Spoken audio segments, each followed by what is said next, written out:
Welcome সবাইকে classmate 24 YouTube চ্যানেলে। ইংলিশে ইউজিসি নেট এবং ডাব্লিউবি সেট 2026-এর প্রস্তুতির লিটারারি থিওরি এবং ক্রিটিসিজমের আজকের ক্লাসে আমরা আলোচনা করব কোয়ার থিওরি। এবং আজকের ক্লাসটি লিটারারি থিওরি এবং ক্রিটিসিজমের উপরে, এটা হচ্ছে 33 নাম্বার ক্লাস। আশা করছি এর আগের সমস্ত ক্লাসগুলো লিটারারি থিওরি এবং ক্রিটিসিজমের ওপরে পরপর যে ক্লাসগুলো আমি নিয়েছি সবাই ভালোভাবে ফলো করেছো। যদি না করে থাকো অবশ্যই সেই সমস্ত অংশের ভিডিওগুলো বা ক্লাসগুলো আগে দেখে নেবে, তাহলে তোমাদের আজকের এই ক্লাসটি বুঝতে সুবিধে হবে।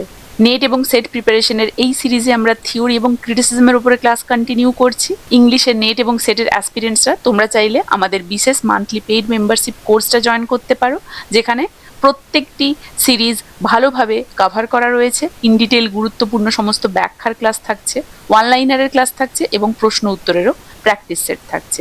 তাই তোমরা যারাই ইচ্ছুক, ডেসক্রিপশন বক্সে আমি লিঙ্ক দিয়ে দিচ্ছি, তোমরা চাইলে আমাদের এই বিশেষ পেইড মেম্বারশিপ কোর্সটা জয়েন করতে পারো। বা নেট এবং সেটের অ্যাসপিরেন্টসরা তোমরা চাইলে ফুল সিলেবাস বেসড নোটসও পারচেস করতে পারো সরাসরি আমাদের হোয়াটসঅ্যাপ নাম্বারে কন্ট্যাক্ট করে। হোয়াটসঅ্যাপ নাম্বারটি এই ভিডিও ডেসক্রিপশন বক্সে আমি উল্লেখ করে দিচ্ছি। এছাড়াও এই সমস্ত ক্লাসের পিডিএফগুলো পেতে হলে বা ইংলিশ রিলেটেড যে কোনো ধরনের কোয়ারি থাকলে তোমরা সরাসরি আমার টেলিগ্রাম গ্রুপ এবং আমার হোয়াটসঅ্যাপ চ্যানেলেও জয়েন করতে পারো। এই দুটোর লিঙ্কই আমি এই ভিডিও ডেসক্রিপশন বক্সে উল্লেখ করে দিচ্ছি।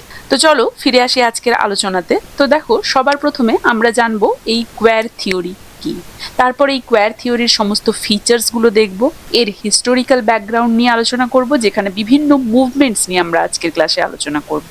এছাড়াও এর প্রধান যে প্রবক্তা মানে কি থিঙ্কার্স এবং তাদের ওয়ার্কগুলো নিয়েও আজকের ক্লাসে আমরা আলোচনা করব।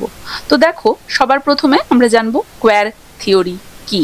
এর আগের ক্লাসে আমরা লেসবিয়ান এবং গে ক্রিটিসিজম নিয়ে পড়েছি। তো সেই যে লেসবিয়ান এবং গে ক্রিটিসিজম, যেটা 1990-র দশকে একটা এস্টাবলিশমেন্ট পেয়েছিল, সেই লেসবিয়ান এবং গে ক্রিটিসিজম থেকেই কিন্তু এই কোয়ার থিওরির উদ্ভব হয়েছে। এই যে কোয়ার, QUEER, কোয়ার শব্দটার নেতিবাচক একটা অর্থে কিন্তু ব্যবহৃত হতো। এটা 1990-এর দশকে বিভিন্ন থিওরিস্টরা এই শব্দটাকে একটা নতুন রূপ দেন এবং এখন এই যে কোয়ার, এটা বলতে বোঝায় এমন সমস্ত সেক্সুয়াল আইডেন্টিটিস যেগুলো প্রচলিত বা স্বাভাবিক যে ডেফিনেশন তার বাইরে বা স্বাভাবিক সংজ্ঞার বাইরে, এবং এটা কোনো নির্দিষ্ট পরিচয়ের মধ্যে কিন্তু সীমাবদ্ধ নয়। মানে এই কোয়ার থিওরি হচ্ছে জেন্ডার এবং সেক্সুয়ালিটি সংক্রান্ত একটা মডার্ন চিন্তাধারা, যেখানে এই থিওরিতে এটা বিশ্বাস করা হয় যে মানুষের পরিচয় কোনো জন্মগত বা চিরস্থায়ী বিষয় কিন্তু নয়, এটা সময়ের সাথে সাথেই কিন্তু পরিবর্তন হতে পারে।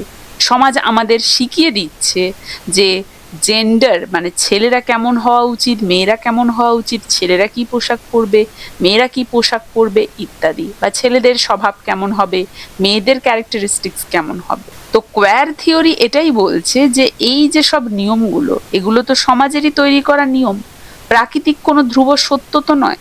তাই আমরা আমাদের কোনো পরিচয় নিয়ে কিন্তু জন্মাইনি, জন্মগতভাবে আমাদের কোনো আইডেন্টিটি নেই, মানে জেন্ডার হিসেবে। এই জেন্ডার হিসেবে যে আইডেন্টিটি জন্মগত, যেটা চিরস্থায়ী বিষয় নয়, সেটা সময়ের সাথে সাথে পরিবর্তিত হয়, মানে সমাজই এগুলোকে তৈরি করে দেয়। সমাজ সাধারণত মনে করে যে হেটেরো সেক্সুয়াল মানে বিষমকামী, মানে পুরুষ এবং নারীর যে সম্পর্ক, এই সম্পর্কই একমাত্র স্বাভাবিক, বাকি সমস্ত সম্পর্ক অস্বাভাবিক। তাই কোয়ার থিওরি সমাজের এই ধারণাকে চ্যালেঞ্জ করছে এবং সব ধরনের যৌন পরিচয়কে ইকুয়ালি গুরুত্ব দেয়। মানে বিষমকামী শুধু নয়, সমকামী, যেটা গে এবং লেসবিয়ান ক্রিটিসিজম, এই ধরনের ধারণাগুলোকেও কিন্তু গুরুত্ব দেয় এই কোয়ার থিওরি। এবং এই থিওরি অনুযায়ী মানুষের যৌন পরিচয় বা জেন্ডার কোনো নির্দিষ্ট ছাঁচে কিন্তু বন্দী নয়, বরং এটা অত্যন্ত পরিবর্তনশীল, বা এটাকে ফ্লুইড বলতে পারি। তাহলে কোয়ার শব্দের অর্থ আগে নেতিবাচক অর্থে এটাকে ইউজ করা হতো, পরবর্তীকালে আমরা দেখতে পেয়েছি এটা এমন সমস্ত যৌন পরিচয়কে ইন্ডিকেট করে যেটা স্বাভাবিক সংজ্ঞার বাইরে। এবং এই যে কোয়ার থিওরি, এর এম বা লক্ষ্যগুলো কি না, চ্যালেঞ্জ ফিক্সড আইডেন্টিটিস, স্থির পরিচয়ের অবসান ঘটায় এটা। আমরা সাধারণত মনে করি মানুষ পুরুষ হয় বা নারী হয়, তাই তো, অথবা হয় বিষমকামী, না হয় সমকামী, তাই না?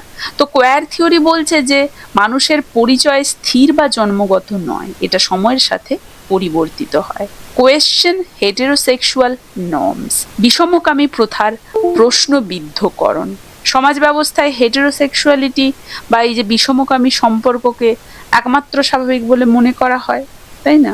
এই যে থিওরি, কোয়ার থিওরি, সেই ধারণাটাকে চ্যালেঞ্জ করছে এবং দেখাচ্ছে যে এটা তো শুধু সামাজিক চাপ, সমাজের চাপে পড়ে মানুষ এরকম করছে। মেয়ের মেয়ের প্রতি ভালোবাসা, ছেলে ছেলের প্রতি ভালোবাসা, স্নেহ, সে বন্ধুত্ব হোক বা সে বন্ধুত্বের বাইরে যৌনতাই হোক, থাকতেই পারে। তাই চ্যালেঞ্জ করছে হেটেরোসেক্সুয়াল নর্মসকে।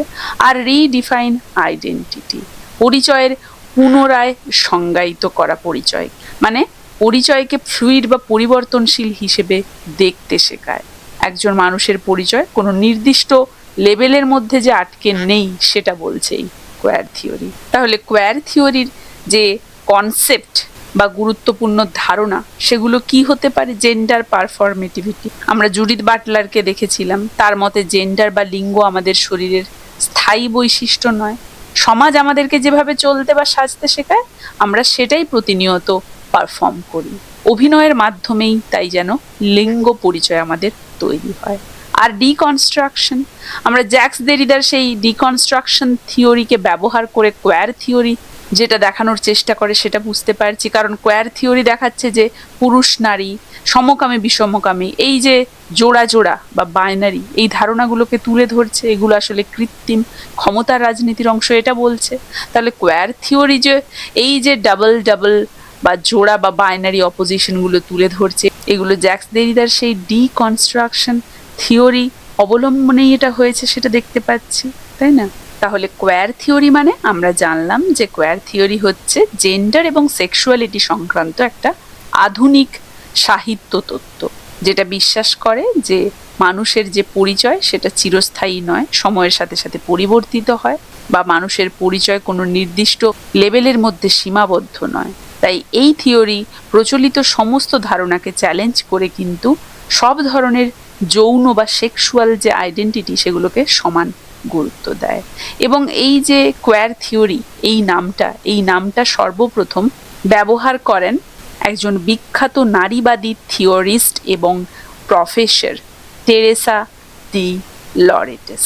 টেরেসা ডি লরেটিস ইনি একজন বিখ্যাত নারীবাদী থিওরিস্ট এবং একজন প্রফেসর অধ্যাপক, এবং কোয়ার থিওরির ইতিহাসে তার নাম হচ্ছে খুবই গুরুত্বপূর্ণ। তিনি প্রথম ব্যক্তি যিনি 1990 সালে তিনি ক্যালিফোর্নিয়ার একটা ইউনিভার্সিটিতে একটা কনফারেন্সে বক্তৃতা দেওয়ার সময় কিন্তু এই যে কোয়ার থিওরি এই শব্দটা ব্যবহার করেন। তিনি চেয়েছিলেন যে সমকামী বা লেসবিয়ান এই যে রিসার্চ বা গবেষণা, এটাকে একটা নতুন রূপ দিতে, যেটা কেবল সেই প্রচলিত যে সেক্সুয়াল আইডেন্টিটি তার মধ্যে যেন সীমাবদ্ধ না থাকে। তিনি দেখিয়েছিলেন লিঙ্গ এবং যৌনতা কিভাবে সমাজ এবং সংস্কৃতির মাধ্যমেই তৈরি হয়। তার বিখ্যাত ওয়ার্ক হিসেবে আমরা পাবো the practice of love. The practice of love এসেছিল 1994 সালে, 1994-এ। তিনি এই যে কোয়ার নামটা বা কোয়ার থিওরি, এই যে শব্দটা সর্বপ্রথম তিনি প্রবর্তন করেন বা এই শব্দটা ব্যবহার করেন। তবে মজার বিষয় এই যে পরবর্তীকালে যখন এই কোয়ার থিওরি শব্দটা বেশি জনপ্রিয় হয়ে উঠলো বা এটা এস্টাবলিশড হয়ে গেল, তখন তিনি কিন্তু নিজেই আবার এই শব্দটা ব্যবহার করা বন্ধ করে দেন।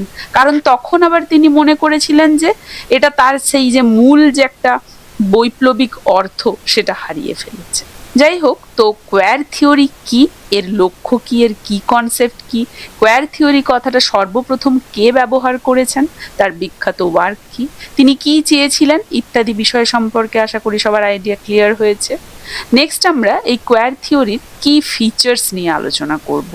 দেখো, কোয়ার থিওরির প্রধান বৈশিষ্ট্য, প্রথমতই আমরা দেখতে পাচ্ছি identity is fluid not fixed, যেটা আমরা আলোচনা করছিলাম যে কোয়ার থিওরি বলে যে পরিবর্তন মানে পরিচয় সবসময় পরিবর্তনশীল, স্থির নয়। মানুষের লিঙ্গ বা যৌন পরিচয় কোনো পাথর চাপা বা কোনো জন্মগত সত্য কিন্তু নয়, এটা জীবনের বিভিন্ন সময়ে পরিবর্তিত হতে পারে। একেই বলা হয় ফ্লুইডিটি, মানে বিভিন্ন সময়ে এর পরিবর্তন হতেই পারে। সমাজ আমাদেরকে যে পরিচয়ে বেঁধে রাখতে চায়, কোয়ার থিওরি বলছে যে সেই পরিচয় কিন্তু আসলে সময়ের সাথে সাথে প্রবাহমান, মানে সেটা চেঞ্জ হয়ে যাবে।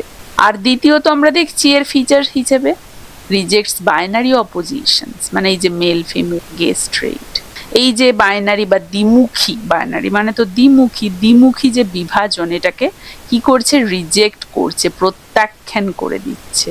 কারণ সমাজ সবকিছুকেই কি দুটো ভাগে ভাগ করে দেখতে পছন্দ করে, মেল ফিমেল মানে পুরুষ নারী, আর গে স্ট্রেইট মানে সমকামী আর বিষমকামী, যেটাকে হেটারোসেক্সুয়ালও বলে, বিষমকামী। তো কোয়ার থিওরি মতে এই যে দু ধরনের বিভাজন এটা কিন্তু ঠিক নয়, মানে এটা ত্রুটিপূর্ণ। একজন মানুষ এই দুটোর মাঝামাঝি বা সম্পূর্ণ বাইরেও তো হতে পারে, মেল ফিমেল নাও তো হতে পারে, বর্তমানে যেটা আমরা ট্রান্সজেন্ডার পাচ্ছি, তাই না? বা এই যে তিনটে এর বাইরেও হতে পারে। তো এই যে কোয়ার থিওরি এটা কোনো নির্দিষ্ট ছাঁচে বিশ্বাস করে না, কারণ কোয়ার থিওরি বাইনারি অপোজিশনকে রিজেক্ট করে। সে বলে যে এই দুই ছাঁচের বাইরে মানুষের আইডেন্টিটি থাকতেই পারে, এই দুইয়ের মাঝামাঝিও থাকতে পারে। তৃতীয়ত আমরা দেখছি ফোকাসেস অন মার্জিনালাইজড সেক্সুয়ালিটিস, মানে প্রান্তিক, মার্জিনালাইজড মানে তো প্রান্তিক, সেক্সুয়ালিটিস যৌনতার উপরে গুরুত্ব। মানে দীর্ঘদিন ধরে সাহিত্য এবং সমাজে এই যে মেল ফিমেলের বাইরে যারা রয়েছে তাদের যৌন পরিচয়কে ভুল বলা হয়েছিল, অস্বাভাবিক, বিকৃত বলে অবহেলা করা হয়েছিল, তাদেরকেই মার্জিনালাইজড বলা হচ্ছে। মানে সেই সময়ে কোনো মানুষ যদি মেল ফিমেলের মধ্যবর্তী পর্যায়ে থাকতো, এই যেমন গে, লেসবিয়ান, এদেরকে সেই সময় ভুল, বিকৃত, অস্বাভাবিক বলা হতো, এদেরকেই মার্জিনালাইজড বা প্রান্তিক বলা হচ্ছে, কারণ সেই সময় তাহলে এরা প্রান্তিক বা মার্জিনালাইজড ছিল। তো এই কোয়ার থিওরি তাদের দৃষ্টিভঙ্গি থেকে জগৎকে দেখতে শেখায়। এটা সেই সমাজের যে মূল ধারার মানুষ মেল এবং ফিমেল, তার বাইরের মানুষদের অধিকার এবং পরিচয় নিয়ে কথা বলে। মানে মেল এবং ফিমেল ছাড়া যদি অন্য কোনো জেন্ডার থাকে বা এই দুয়ের মাঝামাঝি কেউ থাকে, তাদের অধিকার এবং পরিচয় নিয়ে কথা বলছে এই কোয়ার থিওরি। আর আমরা দেখতে পাই ফিচার হিসেবে ইন্ট্রোডিউসেস দ্য আইডিয়া অফ কোয়ারিং, মানে চ্যালেঞ্জিং নর্মস। কোয়ারিং শব্দটা এখানে ভার্ব হিসেবে ব্যবহৃত হয়েছে। এর মানে কি, প্রচলিত সামাজিক নিয়ম বা নর্মাল যে ধারণা সেগুলোকে প্রশ্ন করা। মানে কোনো টেক্সট বা কোনো লিটারেচার পড়ার সময় তার ভেতরে যে রাজনৈতিক বা একটা লিঙ্গগত যে ধারণা থাকে, সেই প্রথাগত লিঙ্গগত ধারণাকে ভেঙে ফেলাই হচ্ছে কোয়ারিং। এটা মূলত হেটেরোনর্মেটিভিটি বা বিষমকামী সেই প্রথাটাকেই চ্যালেঞ্জ করছে, যেখানে দেখা হচ্ছে যে সমাজে নারী এবং পুরুষ এই দুই সত্তাই রয়েছে। কোয়ার থিওরি এটাকেই চ্যালেঞ্জ করে বলছে এর মাঝামাঝিও তো থাকতে পারে বা এর বাইরেও তো থাকতে পারে। তো কোয়ার থিওরি এই যে প্রথাগত ধারণা, যেটা বাইনারি অপোজিশন বা হেটেরোনর্মেটিভিটি বা বিষমকামী প্রথা, সেটাকেই চ্যালেঞ্জ করছে। তাহলে কোয়ার থিওরির কি ফিচার্স হিসেবে আমরা দেখতে পেলাম যে আইডেন্টিটি এটা হচ্ছে ফ্লুইড, ঠিক আছে। আর দেখতে পেলাম কোয়ার থিওরি বাইনারি অপোজিশনের ধারণাকে রিজেক্ট করছে। কোয়ার থিওরি ফোকাস করছে মার্জিনালাইজড সেক্সুয়ালিটির ওপরে, আর কোয়ার থিওরি ইন্ট্রোডিউস করছে দ্য আইডিয়া অফ কোয়ারিং, মানে চ্যালেঞ্জিং নর্মস। তাহলে আশা করি কোয়ার থিওরির মূল বৈশিষ্ট্য বা কি ফিচার্সগুলো সম্পর্কে একটা ক্লিয়ার আইডিয়া দিতে পারলাম সবাইকে। এরপরে আমরা এই যে কোয়ার থিওরি এর হিস্টোরিক্যাল ব্যাকগ্রাউন্ড নিয়ে আলোচনা করব, বিভিন্ন মুভমেন্টসগুলো নিয়ে আলোচনা করব। দেখো, কোয়ার থিওরির হিস্টোরিক্যাল যে ব্যাকগ্রাউন্ড, এটা দেখলে আমরা দেখতে পাবো যে হঠাৎ করে তো কোয়ার থিওরি আসেনি। দুটো বড় বড় যে মুভমেন্ট বা আন্দোলন হয়েছিল তার উপরে ভিত্তি করে এই কোয়ার থিওরি এসেছিল। এই দুটোর আইডিয়া আমি কিছুটা হলেও এর আগের ক্লাসে দিয়েছি। যাই হোক, এই ক্লাসে আমি কোয়ার থিওরি রিলেটেড যে হিস্টোরিক্যাল মুভমেন্ট সেগুলো নিয়ে আলোচনা করব। কিছুটা মিল পাবে তোমরা, দেখো। তো এই যে দুটো বড় বড় মুভমেন্ট যার উপরে ভিত্তি করে কোয়ার থিওরি প্রতিষ্ঠিত হয়েছে, সেগুলোর প্রথমটা হচ্ছে গে লিবারেশন মুভমেন্ট, 1960 এবং 70-এর দশকে।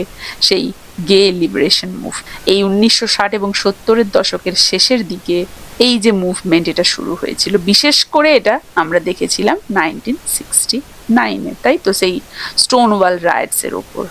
এর মূল উদ্দেশ্য কি ছিল, যে এই যে লেসবিয়ান বা গে ক্রিটিসিজম, মানে এই যে সমকামী ব্যক্তিদের ওপরে হওয়া যে অত্যাচার, সেগুলো বন্ধ করা এবং তাদেরকে নিজেদের পরিচয় নিয়ে গর্বিত হতে শেখানো। এটাই পরবর্তীকালে কোয়ার চিন্তাধারার পথটাকে প্রশস্ত করেছিল। আর আমরা দেখতে পাবো এইডস অ্যাক্টিভিজম, অ্যাক্ট আপ মানে এইডস কোলাইশন টু আনলিজ পাওয়ার, এদের মতো সংগঠনগুলো গড়ে উঠলো।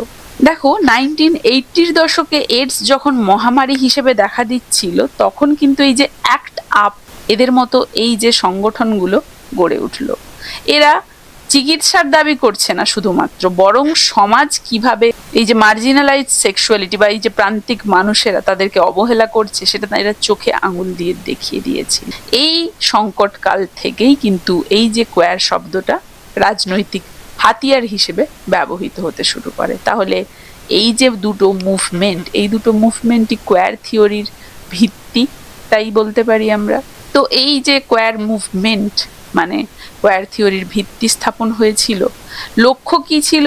তিনটে প্রধান লক্ষ্য ছিল। লিগ্যাল রাইটস, আইনি অধিকার, প্রথমত সমকামী বা এই যে রূপান্তরকামী ব্যক্তিদের ওপরে বৈষম্যমূলক আইন বাতিল করতে হবে, তাদের সমান আইনি সুরক্ষা দিতে হবে, তাদের যেমন বিয়ে, দত্তক নেওয়া, কাজের অধিকার, এগুলো নিশ্চিত করতে হবে, এটা ছিল লক্ষ্য।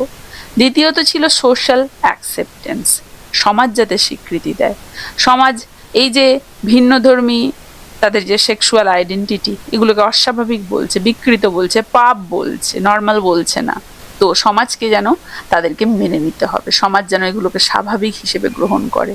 সামাজিক ঘৃণা বা স্টিগমা দূর করাই ছিল এর একটা বড় চ্যালেঞ্জ। কারণ আইন করে দিলেই তো হয় না, সমাজে মানুষ যেন গ্রহণ করে সেদিকেও দেখতে হবে। এটা তাহলে একটা চ্যালেঞ্জ হয়েছিল, তাই না? একটা চ্যালেঞ্জ হয়ে দাঁড়িয়েছিল এটা, আন্দোলনের মূল লক্ষ্য হিসেবে এটা ছিল।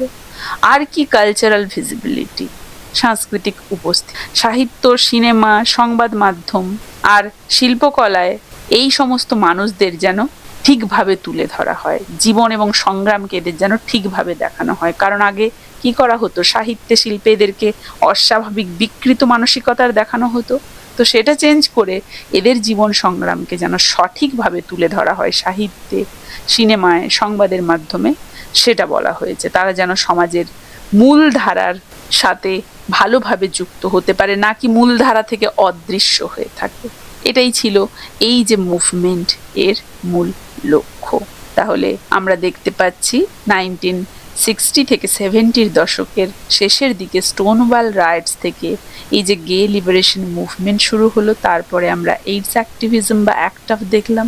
এই সংগঠনগুলি বিভিন্ন কাজ করলো এবং এদের লক্ষ্য ছিল লিগ্যাল রাইটস, সোশ্যাল অ্যাকসেপ্টেন্স এবং কালচারাল ভিজিবিলিটি। কাদের ক্ষেত্রে? এই সমস্ত বিষমকামী সমাজে সমকামিতাকে একটা বৈধতা দিত। তাহলে হিস্টোরিক্যাল ব্যাকগ্রাউন্ডটা নিয়ে আশা করি সবার আইডিয়া ক্লিয়ার হয়েছে। তো এই যে কোয়ার থিওরি, এর কি থিঙ্কার্স হিসেবে আমরা সেই মিশেল ফুকোর নাম পাবো, জুডিথ বাটলারের নাম পাবো, ইভ কোসোফস্কি সেডউইকের নাম পাবো। জুডিথ বাটলার, মিশেল ফুকো, এদেরকে নিয়ে আমি এর আগের ক্লাসে আলোচনা করেছি। কোয়ার থিওরি প্রথম নামটা যে ব্যবহার করেছিলেন সেই টেরেসা ডি লরেন্টিসের নাম বললাম, তার প্রধান যে কাজ তার নাম বললাম, এবং তিনি যে 1990 সালে ক্যালিফোর্নিয়ার একটা ইউনিভার্সিটিতে কনফারেন্সের সময় এই কোয়ার থিওরি শব্দটা ব্যবহার করেন সেটাও বললাম। কারণ মিশেল ফুকোর হিস্ট্রি অফ সেক্সুয়ালিটি এই যে কোয়ার থিওরি, এই কোয়ার থিওরির ভিত্তি স্থাপন করেছিল, যেটা 1976-এ মিশেল ফুকো রচনা করেছিলেন। তিনি সেখানে পাওয়ার মানে ক্ষমতা এবং জ্ঞান মানুষের যৌনতাকে নিয়ন্ত্রণ করে কিভাবে দেখিয়েছিলেন। জুডিথ বাটলারের জেন্ডার ট্রাভেল, আমি লেসবিয়ান এবং গে ক্রিটিসিজম এর আগের ক্লাসে আমি আলোচনা করেছি। জেন্ডার পারফরমেটিভিটি, তিনি এই যে লিঙ্গের যে অভিনয় ধর্মিতা এটার কথা বলেছেন। তার মতে আমাদের জেন্ডার তৈরি হয়, এটা কোনো চিরস্থায়ী পরিচয় নয়, এটা আবার পরিবর্তনও হতে পারে।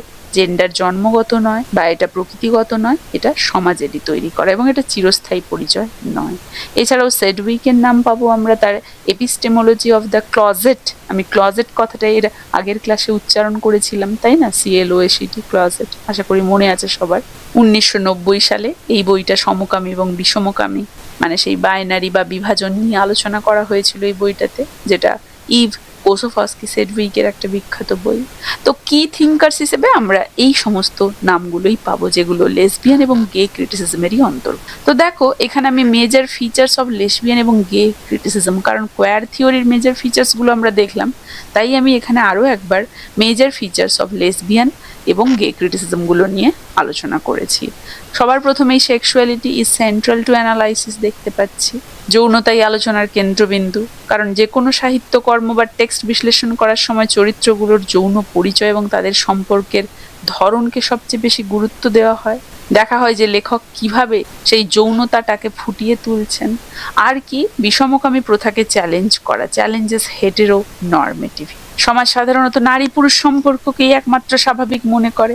তো এই যে ক্রিটিসিজম, এই পদ্ধতিতে সেই ধারণাটাকে চ্যালেঞ্জ করে দেখানো হচ্ছে এই দুয়ের মধ্যবর্তী বা বাইরেও একটা সুস্থ স্বাভাবিক সম্পর্ক কিন্তু সম্ভব। তৃতীয়ত অপোজ হোমোফোবিয়া। হোমোফোবিয়া সমকামী ভীতির বিরোধিতা। সমাজে সাহিত্যে সমকামী ব্যক্তিদের প্রতি যে ঘৃণা, ভয় বা কুসংস্কার থাকে, এই যে থিওরি তার তীব্র বিরোধিতা করেছে এবং সমকামীদের অধিকারের কথা বলেছে। Reveals hidden meanings in টেক্সটস। অনেক সময় পুরনো সাহিত্যগুলোতে কি হয়, সমকামী সম্পর্কের ইঙ্গিত সরাসরি থাকে না, কারণ সেই সময় সমাজে সেটা নিষিদ্ধ ছিল। তো এই ক্রিটিসিজম পদ্ধতিতে মূলত সেই সমস্ত হিডেন বা লুকোনো সংকেতগুলোকে খুঁজে, মানে তার অর্থ খুঁজে বের করার চেষ্টা করা হতো। আর কি, ফোকাসেস অন মার্জিনালাইজড আইডেন্টিটিস। যারা সমাজের মূলধারার বাইরে, অর্থাৎ সমকামী বা রূপান্তরকামী, তাদের জীবন, তাদের সংগ্রাম এবং অভিজ্ঞতাকে সাহিত্যের মূল আলোচনার সাথে নিয়ে এসে যুক্ত করাই হচ্ছে এদের প্রধান কাজ। তাহলে যেহেতু গে ক্রিটিসিজম বা লেসবিয়ান ক্রিটিসিজম থেকেই আমরা কোয়ার থিওরি পেয়েছি, এর ফিচার্সগুলো আমরা কোয়ার থিওরির ফিচার্স হিসেবেও দেখতে পারি। কোয়ার থিওরিটা শুধু এর থেকে আরও একটু প্রশস্ত, বোঝা গেছে? সেটা গে বা লেসবিয়ানের থেকে আরও একটু প্রশস্ত, মানে শুধুমাত্রই যে সেখানে নারী পুরুষ এই দুয়ের মধ্যবর্তী লেসবিয়ান বা গে ক্রিটিসিজম, মানে লেসবিয়ান বা গেদের নিয়ে কথা বলা হচ্ছে তা নয়, শুধু মাঝামাঝি নয়, এর বাইরেও যে এক ধরনের আইডেন্টিটি থাকতে পারে সেটাই বলা হয়েছে কোয়ার।